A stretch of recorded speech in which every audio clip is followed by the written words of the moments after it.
E todos os anos, os Estados Unidos economizam cerca de 16 bilhões de dólares em educação. É que lá, milhões de famílias resolveram educar os filhos em casa. O método ainda não é considerado legal aqui no Brasil, mas um projeto que tramita em Brasília quer mudar essa situação e regulamentar a educação domiciliar por aqui. 1, 2, 3, 4, 5, 6, 7, 8, 9. Cecília tem 2 anos, Lucas 4 e Rafael 5. Nenhum deles está na idade obrigatória para frequentar a escola, mas os 3 já estudam em casa. E o que aconteceu para ele criar a perninha? Há 6 meses, os pais resolveram testar um conceito novo no Brasil, mas já bastante difundido nos Estados Unidos: a educação domiciliar. No começo, a gente achava que o homeschooling era melhor. Agora, depois desses 6 meses, a gente tem certeza. Marcos e Mariana dividem a função de pais e professores. O que está escrito aqui? A mãe, professora de inglês, abandonou o emprego para cuidar da educação dos filhos. Ela é responsável por 90% das aulas. How many? 3. O pai, também educador, pesquisou e adaptou os métodos e os materiais usados nos Estados Unidos para a realidade brasileira. How many? 3 count up.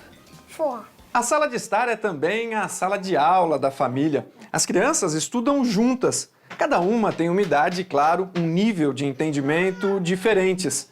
Mesmo assim, às vezes o conteúdo aplicado é o mesmo. Como é que você faz para lidar com essas diferenças?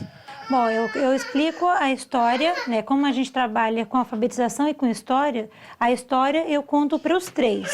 Sendo que para o Rafa, eu vou estar exigindo que ele escreva, que ele repita o som corretamente e que ele leia as palavras que eu estou escrevendo. O Lucas, geralmente, ele vai estar só atento à história.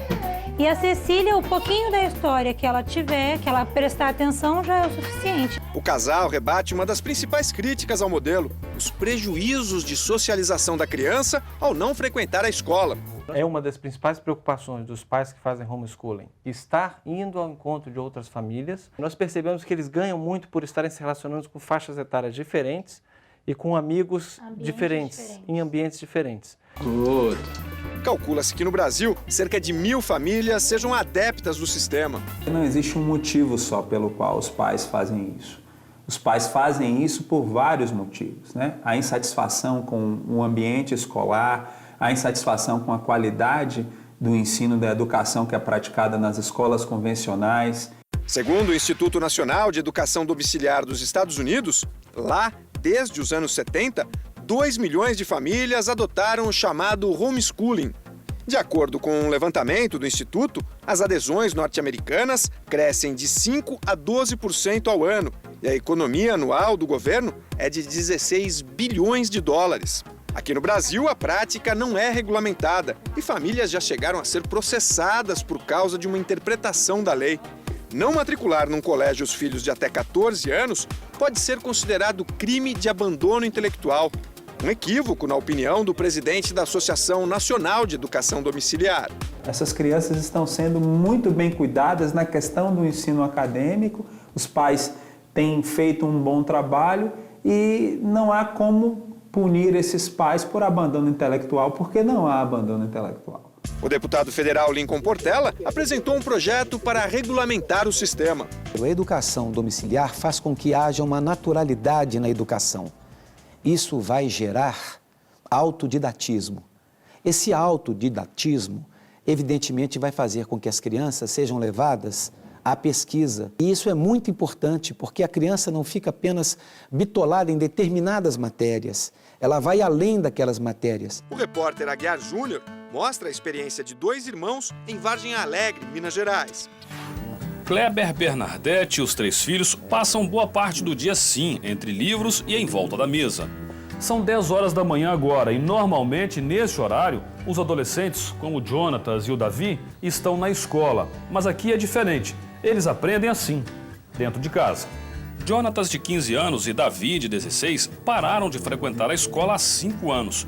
Decisão do Kleber, que viu no ensino domiciliar uma oportunidade para dar mais atenção aos filhos. A partir do momento que nós entendemos que nós podíamos fazer muito mais e melhor sem a escola, não ficou sem sentido mandá-los para a escola. Hoje, os irmãos Mineiros definem os próprios horários de estudos. E os meninos vêm acumulando prêmios com esse sistema. Já ganharam mais de R$30 mil nos últimos anos.